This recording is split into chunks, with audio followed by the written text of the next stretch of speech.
2026 বিশ্বকাপকে ঘিরে বদলে যাচ্ছে টাকার অঙ্ক, বদলে যাচ্ছে হিসাব নিকাশের খেলা।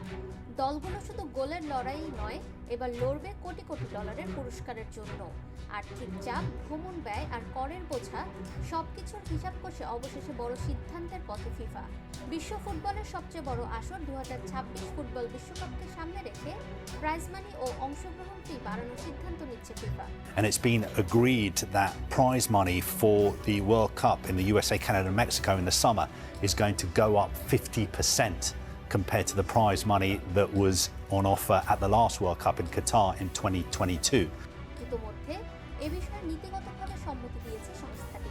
চূড়ান্ত সিদ্ধান্ত ও বিস্তারিত পরিকল্পনা অনুমোদনের জন্য চলতি সপ্তাহে কানাডার ভ্যাঙ্কুভারে অনুষ্ঠিতব্য ফিফা কাউন্সিলের বৈঠকে বিষয়টি উপস্থাপন করা হবে বলে জানা যায়। এর আগে কয়েকটি জাতীয় ফুটবল অ্যাসোসিয়েশন উদ্বেগ প্রকাশ করেছিল, বিশেষ করে যুক্তরাষ্ট্রে অনুষ্ঠিত ম্যাচগুলোতে অংশ নিতে গিয়ে দলগুলোর ভ্রমণ, পরিচালন ব্যয় এবং করের চাপ বেড়ে যেতে পারে। ফলে মাঠে ভালো পারফরমেন্স করলেও অনেক দলের আর্থিক ক্ষতির ঝুঁকি তৈরি হতে পারে।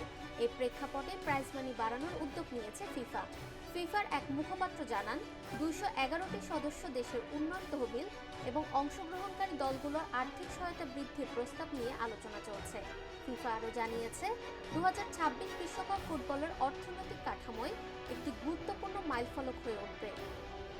ফাহমিদা বিনতে আনোয়ার, নিরপেক্ষ।